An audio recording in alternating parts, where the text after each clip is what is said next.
Don Stefano Gobbi, Le Livre bleu. Message numéro 21 du 16 octobre 1973. Titre « Je veux les sauver ». Actuellement, tu as un moment de repos et je t'invite à entrer dans l'intime de mon cœur immaculé pour voir quel abîme d'amour et de douleur il renferme.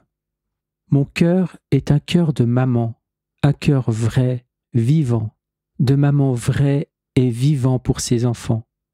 Tous les hommes, rachetés par mon Fils, sont tous mes enfants, eux aussi. Ils le sont au plein sens du mot. Même ceux qui sont loin de Dieu, même les pécheurs, même les athées, même ceux qui rejettent Dieu, ceux qui le combattent, le haïssent, tous sont mes enfants. Et moi, je suis la maman pour eux. Pour beaucoup parmi eux, je suis la seule maman qu'ils aient, la seule personne qui prenne soin d'eux, qui les aime vraiment. Et alors mon cœur est continuellement consumé par la douleur et par un plus grand amour pour ces enfants. Je veux les aider, je veux les sauver parce que je suis leur maman. C'est pourquoi je souffre à cause d'eux. Je souffre de leurs péchés, je souffre de leur éloignement de Dieu. Je souffre parce qu'ils font le mal. Je souffre de tout le mal qu'ils se font à eux-mêmes. Mais comment les aider? Comment les sauver? J'ai besoin de beaucoup de prières. J'ai besoin de beaucoup de souffrance. Ce n'est que par la prière et la souffrance de mes fils, bons et généreux, que je pourrai sauver ceux-là. Voici le mouvement de mes prêtres.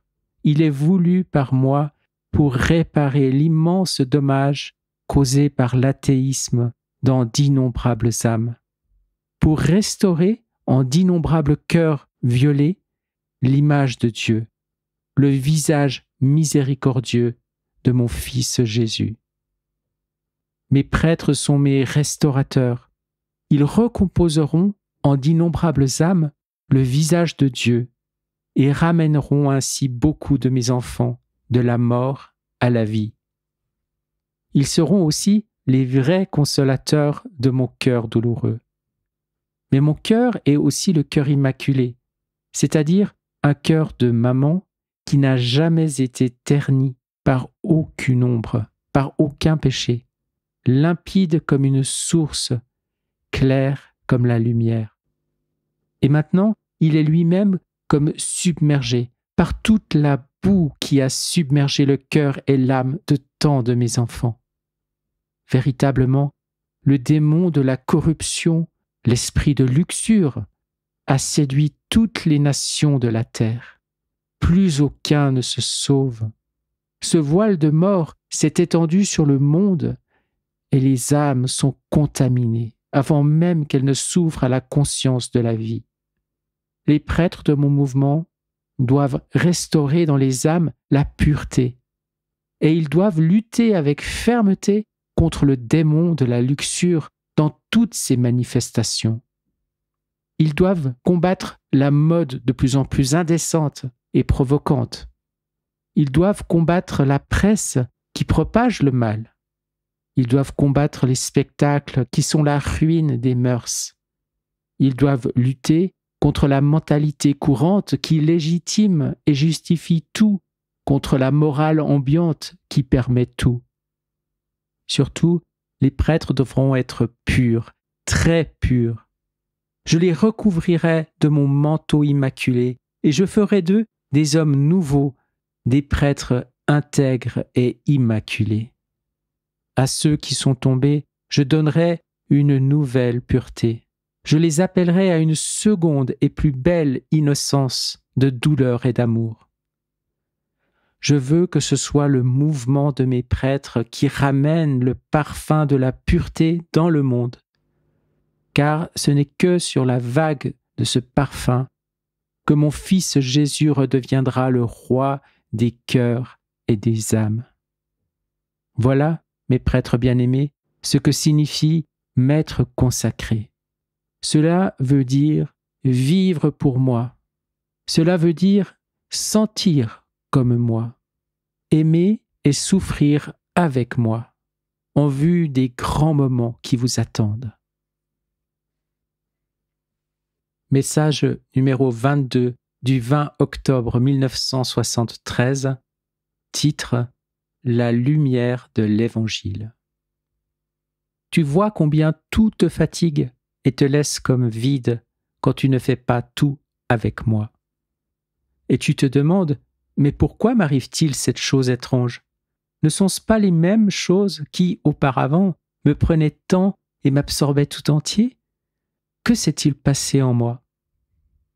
Ce qui s'est passé en toi, mon fils, c'est le fait grand et décisif de ta consécration à moi. Cet acte, je l'ai pris au sérieux, et il a en soi une capacité de changer réellement et de transformer toute ta vie. Par l'acte de consécration, tu as placé toute ta vie entre mes mains. Maintenant, elle m'appartient, elle est à moi. J'en ai pris possession, et maintenant, peu à peu, je la transforme selon ma volonté. Doucement, je te conduirai à cette perfection que mon cœur aime, et peu à peu, je te transformerai en une copie toute semblable à mon Fils Jésus. Je te donnerai une façon nouvelle de voir les choses. Tu verras avec mes yeux même. Désormais, tout ce qui est du monde ne pourra plus t'intéresser et laissera même en toi comme une peine profonde. De ces choses, tu diras, comme elles sont vaines, comme elles sont inutiles. Et pourtant, combien de tes frères se laissent conduire et dominer par elles ? Ils voient selon le monde. Ils vivent pour le monde, gaspillant ainsi inutilement le don de leur existence. Je te donnerai aussi une nouvelle manière de sentir. Tu sentiras selon mon cœur. Alors, ta capacité d'aimer et de souffrir deviendra extraordinairement plus puissante, mon fils. Tu sentiras comme sent le cœur de ta mère. Quelle douleur tu ressentiras pour tant d'hommes qui aujourd'hui rendent vaine la rédemption de mon Fils. Tous ceux qui, sans faute de leur part, se trompent parce que victimes ignorantes de ces erreurs. Quelle appréhension illimitée tu éprouveras pour beaucoup de tes frères prêtres qui abandonnent Jésus et moi-même, qui ne sont plus fidèles à l'Évangile, qui se font eux-mêmes les diffuseurs de beaucoup d'erreurs. Ils sentent et jugent comme juge et sent le monde. Ils ont dès lors apostasié dans leur cœur. Mais ils peuvent encore être sauvés. Ils peuvent encore être sauvés par moi.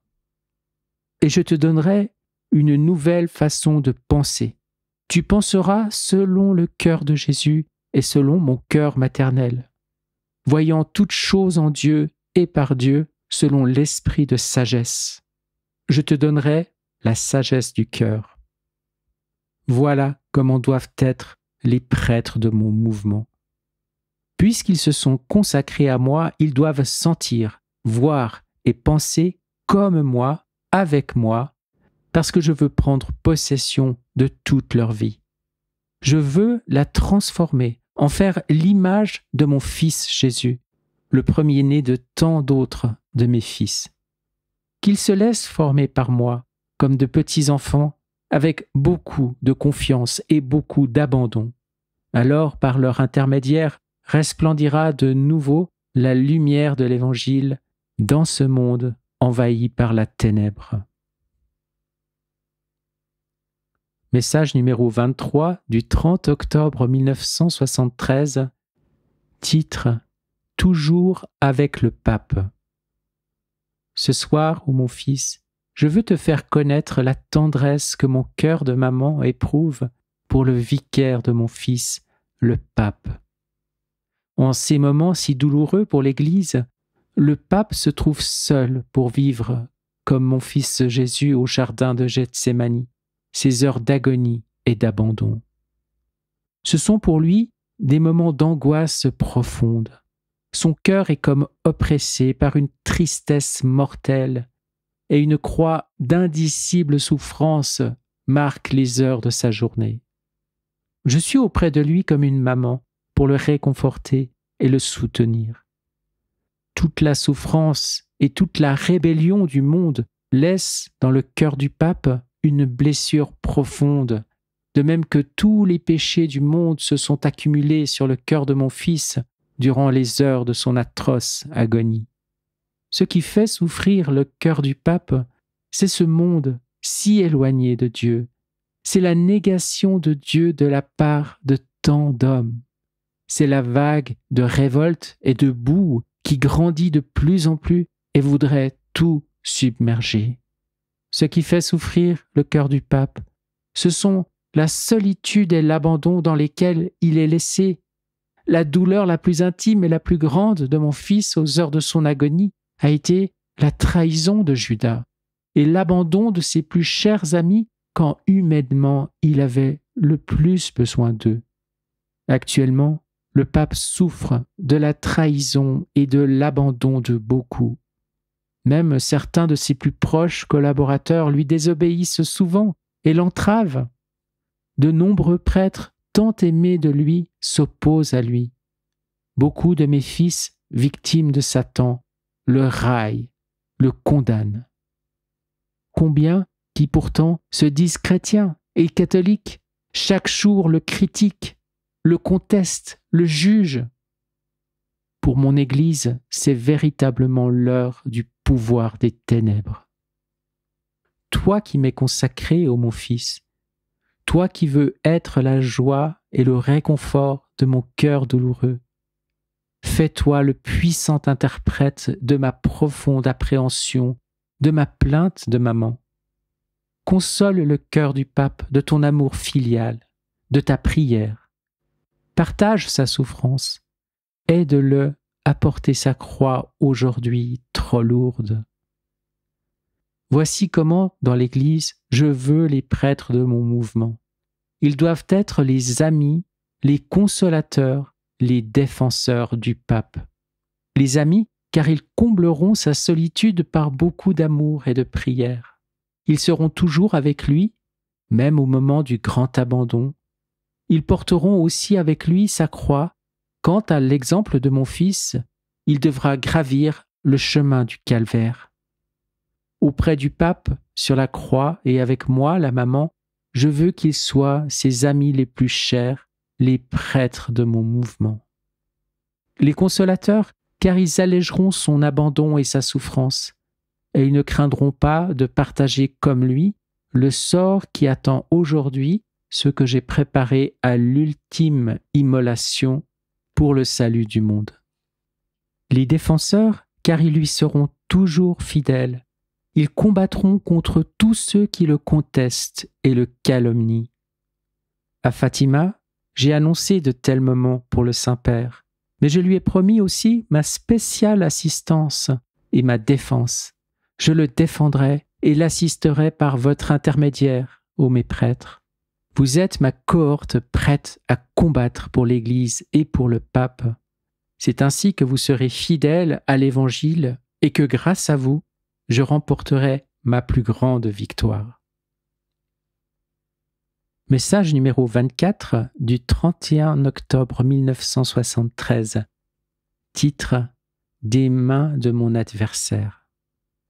Grâce à mon mouvement, j'arracherai des mains de mon adversaire beaucoup de mes fils prêtres. Beaucoup d'entre eux se trouvent dans la nuit et dans la plus grande désolation parce qu'ils ont trahi Jésus et l'Évangile. Mais à ceux-là je ferai voir ma lumière et entendre ma voix, et ils reviendront pour être mes fils les plus chers. Je panserai moi-même leurs blessures, je les guérirai et les immuniserai contre toute rechute. Je suis maman et je veux les sauver parce qu'ils sont mes enfants. C'est pourquoi que personne ne se sente perdu. C'est pourquoi que personne ne désespère. Mon cœur immaculé est en train de préparer le retour de mes fils les plus chers. Message numéro 25, daté du 1er novembre 1973, fête de la Toussaint. Titre « Ma fidèle cohorte ». Je veux que chaque prêtre de mon mouvement qui s'est consacré à moi prie, souffre et œuvre toujours pour me ramener de nouveau au milieu de mes fidèles. Aujourd'hui, plus que jamais, celui qui me trouve trouvera la vie et recevra le salut du Seigneur. Mon adversaire ne redoute que cela, et il fera tous ses efforts pour m'éloigner davantage encore du cœur de mes fidèles, pour me tenir encore plus dans l'ombre au sein de l'Église. Il a engagé contre moi sa plus grande bataille, la bataille décisive, celle d'où l'un de nous deux sortira vaincu pour toujours. En ce moment, d'après beaucoup d'indices, il semble que le vainqueur, ce soit lui, mon adversaire. Mais les temps sont proches de mon retour le plus grand et de ma victoire totale. Dans la lutte décisive, je veux mes fils prêtres avec moi. Ils seront conduits par moi. Ils seront dociles à mes ordres, obéissants à mes désirs, sensibles à mes demandes. Je me manifesterai moi-même en eux, et c'est par leur intermédiaire que j'agirai pour frapper mon ennemi au cœur et lui écraser la tête au moyen de mon talon. Mais dès maintenant, mes prêtres doivent commencer à agir. C'est par eux que je veux revenir au milieu de mes fidèles, car c'est avec mes fidèles, rassemblés autour de mes prêtres, que je veux former mon invincible cohorte. À mes fidèles adhérents à mon mouvement, je demande qu'ils se consacrent tout spécialement à moi et à mon cœur immaculé, soucieux non de liens extérieurs ou juridiques, mais seulement de se donner totalement à moi, afin que je puisse disposer librement de leur existence et ordonner toute leur vie selon mes desseins. Ils doivent se laisser conduire par moi comme de petits enfants. Ils doivent se remettre à prier davantage, à aimer davantage Jésus, à l'adorer davantage dans son mystère eucharistique, afin qu'ils deviennent le soleil qui illumine toute leur vie. Quelle joie et quel don d'amour Jésus, dans son Eucharistie, ne communiquera-t-il pas à ses fidèles qui se seront consacrés à moi? Qu'ils récitent chaque jour le chapelet, afin que soit hâté mon grand retour. Qu'ils soient fidèles au pape et à l'Église unis à lui, par une totale obéissance à ses ordres, en prévenant et en favorisant ses désirs, en propageant ses enseignements, en le défendant contre toute attaque, prêts à combattre jusqu'à l'effusion de leur sang pour demeurer toujours unis à lui et fidèles à l'Évangile.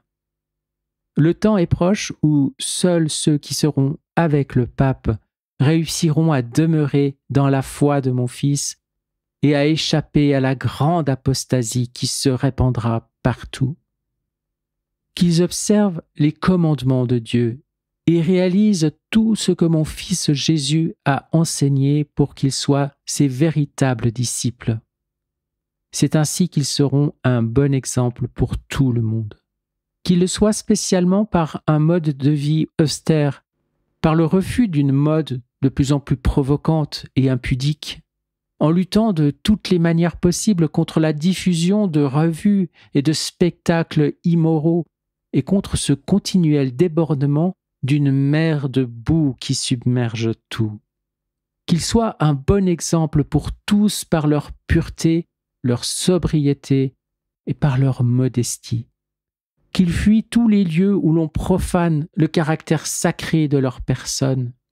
Qu'ils forment autour des prêtres ma cohorte fidèle, ma grande armée blanche. C'est grâce à eux que brillera de nouveau ma lumière au milieu de la grande ténèbre, et que reparaîtra ma blancheur immaculée au milieu de tant de pourriture et de mort. Mes enfants fidèles seront appelés et formés par moi à cette grande tâche, préparer ce monde à la grande purification qui l'attend pour qu'enfin puisse naître un monde nouveau, tout renouvelé par la lumière et par l'amour de mon Fils Jésus qui régnera sur tout. Message numéro 26. daté du 14 novembre 1973. Titre « Le démon les redoute et les hait ». Pour toi, je suis une maman bonne et jalouse, vigilante et terrible contre le malin qui veut te faire du mal. Je t'enverrai mes anges qui te garderont et te protégeront de tout danger et de toute embûche tendue par le malin. Que tous les prêtres de mon mouvement sachent combien le démon les redoute et les hait, combien ils auront à souffrir de ces embûches. Maintenant, le malin commence à flairer quelque chose et il se déchaîne de plus en plus. Mais je serai avec mes prêtres pour les protéger et les défendre. Il ne sera même pas touché à un cheveu de leur tête, car ils sont mes fils de prédilection. Et actuellement, je les forme et les éduque, je les prépare pour qu'ils soient forts et invincibles à l'heure du combat décisif. Je les aime, je les garde sur mon cœur. Un à un, je les protège, je les bénis. Message numéro 27, daté du 27 novembre 1973. Apparition de Notre-Dame à Sainte-Catherine-la-Bourrée. Titre « Uniquement pour mon fils Jésus ». Je veux que tous les prêtres de mon mouvement se confient à moi-même comme de petits enfants. Ils ne doivent plus penser à eux-mêmes. Je veux, moi-même, prendre soin d'eux. J'exaucerai toutes leurs demandes et je satisferai leurs désirs les plus secrets. Ils ne doivent plus vivre pour eux-mêmes, pas même pour leur activité sacerdotale qui les absorbe tant, les fatigue, les consume, mais les laisse comme vides et loin de moi. Ils doivent au contraire vivre uniquement pour mon fils Jésus, en réalisant l'Évangile à la lettre. C'est pourquoi ils ne doivent vivre que pour moi, avec moi. C'est moi seul qui pourrait les former à une union d'esprit et de cœur de plus en plus grande avec mon Fils Jésus. Je les ferai agir uniquement pour lui, comme si je les conduisais par la main et sous la douce influence de mon inspiration.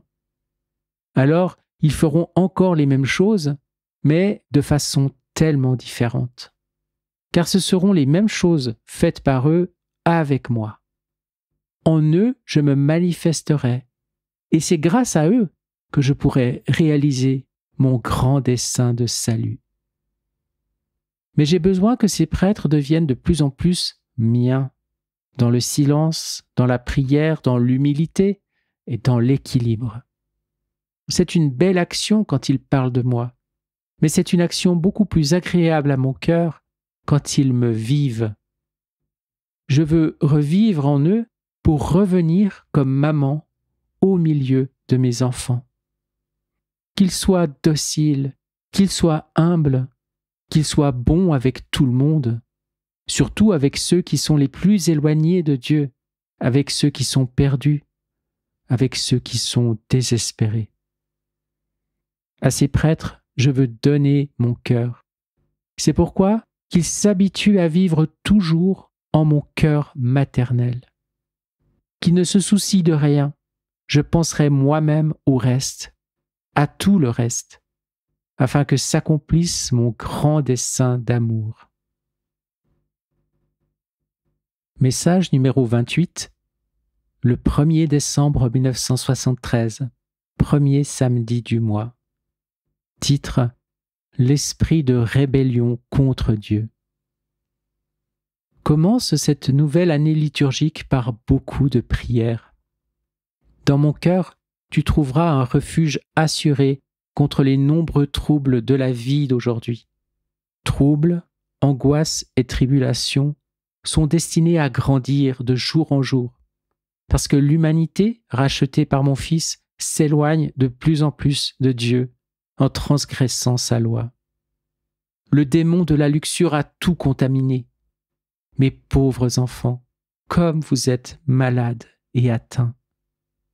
L'esprit de rébellion contre Dieu a séduit l'humanité. L'athéisme est entré dans beaucoup d'âmes et y a éteint toute lumière de foi et d'amour. C'est le dragon rouge dont a parlé la Bible. Lisez-la, mes fils. car les temps actuels sont ceux de sa réalisation. Combien de mes enfants sont désormais victimes de cette erreur de Satan? Même parmi mes prêtres, comme ils sont nombreux, ceux qui ne croient plus et pourtant demeurent encore dans mon Église, vrais loups déguisés en agneaux et qui ruinent un nombre incalculable d'âmes. Désormais, rien ne peut plus retenir la main de la justice de Dieu, qui bientôt se déchaînera encore contre Satan et ses suppôts, grâce à l'amour, la prière et la souffrance des élus. Des moments de grande et indicible tribulation se préparent. Si les hommes savaient, peut-être se convertiraient-ils. Mais qui a écouté mes messages? Qui a compris le sens de mes larmes, de mes maternelles invitations? Presque personne. Quelques rares âmes ignorées, grâce auxquelles le châtiment est encore éloigné. Mais cette année ne passera pas avant que s'accomplisse un grand signe. Priez, priez, priez, vous, âmes choisies, formées et préparées par moi si maternellement. Surtout vous, mes prêtres, abandonnez les choses vaines et superflues. Les moments actuels sont critiques. Il faut que vous ne viviez qu'avec moi, en moi, pour moi. Soyez vigilants, soyez prêts. Bientôt j'aurai besoin de vous, car les temps de mon triomphe sont arrivés. Message numéro 29, Dongo, le 19 décembre 1973, titre « Le triomphe de mon cœur immaculé ».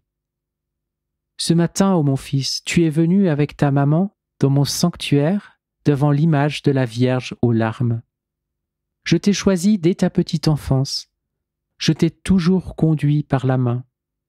Jamais je ne t'ai abandonné, même lorsque mon adversaire s'est déchaîné contre toi et t'a arraché à moi, et il était désormais certain d'avoir vaincu pour toujours. C'est pourquoi, alors, tu as dû beaucoup souffrir. Tu as dû marcher souvent dans l'obscurité et dans l'abandon, comme désespéré que je n'entende ni tes pleurs, ni tes appels au secours. Mais tout était dans mon grand dessein. Maintenant, il te semble en entrevoir quelque chose, et ton cœur est inondé de joie. Mais le plus beau, le plus important, ô mon fils, doit encore arriver. Je t'ai choisi et je t'ai préparé pour le triomphe de mon cœur immaculé dans le monde. Et voici venues les années où j'achèverai mon dessein. Ce sera une stupeur pour les anges de Dieu eux-mêmes, une joie pour les saints du ciel, une grande consolation et un grand réconfort pour tous les justes de la terre. Miséricorde et salut pour le grand nombre de mes enfants égarés. La condamnation sévère et définitive de Satan et de ses nombreux suppôts. Au moment même où Satan siégera en maître du monde et se sentira désormais vainqueur assuré, je lui arracherai moi-même sa proie des mains. Comme par enchantement, il se retrouvera les mains vides. Et finalement, la victoire sera uniquement celle de mon fils et la mienne. Ce sera le triomphe de mon cœur immaculé dans le monde. Si tous les prêtres de mon mouvement savaient avec quel soin je les ai choisis, façonnés, afin de les préparer à cette grande tâche. Chaque détail de leur vie, même les plus insignifiants, a une signification précise et profonde. Que chacun s'habitue donc à lire avec moi dans le livre merveilleux de son existence. Je leur accorderai le don de la sagesse du cœur, et ils comprendront avec moi le pourquoi de tout ce qui les concerne, le pourquoi de leurs nombreuses incompréhensions, le pourquoi de leurs souffrances, le pourquoi de leurs abandons et même le pourquoi de leurs chutes. Oh, que de moments d'obscurité et d'agonie ils ont dû éprouver dans leur existence, ces fils que j'aime d'un amour de prédilection. Mais pour eux, ces moments ont été nécessaires et féconds, afin que je prenne davantage possession d'eux, afin que je les détache de leur façon de voir, de sentir, de leurs faciles attachements aux choses, aux résultats, aux biens, à la bonne réussite, afin qu'ils apprennent à être uniquement à moi, à ne vivre que pour moi, en ne réalisant que mes seuls désirs. J'ai voulu qu'ils aient comme l'impression d'être des bons à rien, d'être considérés de peu de valeur. Je leur fais le grand don de l'humilité du cœur et de l'esprit d'enfance, afin qu'ils puissent se sentir uniquement à moi et qu'ils perdent ainsi l'appui et la confiance en toute autre chose qui ne serait pas moi. Mais c'est avec ces pauvres enfants, raillés et piétinés, que je réaliserai mon grand dessein. Que chacun se confie donc à moi totalement et à tout instant. Je leur parlerai et leur exprimerai mes désirs. N'ayez pas peur des difficultés et des incompréhensions que vous trouverez sur votre chemin. Je serai toujours avec vous, et vous, malgré tout, vous serez toujours dans la joie. Pour gagner la bataille qui approche, je veux vous donner une arme, la prière. Oubliez toute autre chose et habituez-vous à ne vous servir que de cette arme. Les temps décisifs sont arrivés et il n'y a plus de temps pour certaines choses vaines et superflues. Le temps n'est plus aux discussions inutiles, le temps n'est plus au bavardage et aux projets, le temps n'est plus qu'à la prière. Prêtre de mon mouvement, offrez-vous à moi, afin qu'en vous et avec vous, je puisse moi-même toujours prier et intercéder auprès de mon Fils pour le salut du monde. J'ai besoin de vous et de votre prière pour réaliser le grand dessein du triomphe de mon cœur immaculé. Message numéro 30 du 26 décembre 1973, fête de Saint-Étienne. Titre « La caresse de la maman ». Comme je t'aime, mon fils, et quel amour de prédilection j'ai pour toi. Tu dois t'habituer à le comprendre à travers bien de petites choses et de détails presque inaperçus. Comme aujourd'hui, la splendide et lumineuse journée que je t'ai donnée, l'azur du ciel si limpide, la splendeur lumineuse de la neige caressée par le soleil, la couleur de mon manteau de ciel sous lequel je te garde toujours, la couleur blanche de ma robe très pure dont je veux te couvrir. Ces simples choses sont comme la caresse de la maman pour toi. Confie-toi de plus en plus à moi. Ne vois-tu pas que désormais ta vie, c'est moi seul? Maintenant, prie pour tes frères, pour les prêtres de mon mouvement. Tout ce que tu me demandes pour eux aujourd'hui, je te l'accorderai. Prie, profite de cette période de repos pour entrer davantage en mon cœur. Transforme chaque instant de ta journée en un entretien avec moi. Je veux entendre ta voix, ô mon fils. Transforme tout en prière.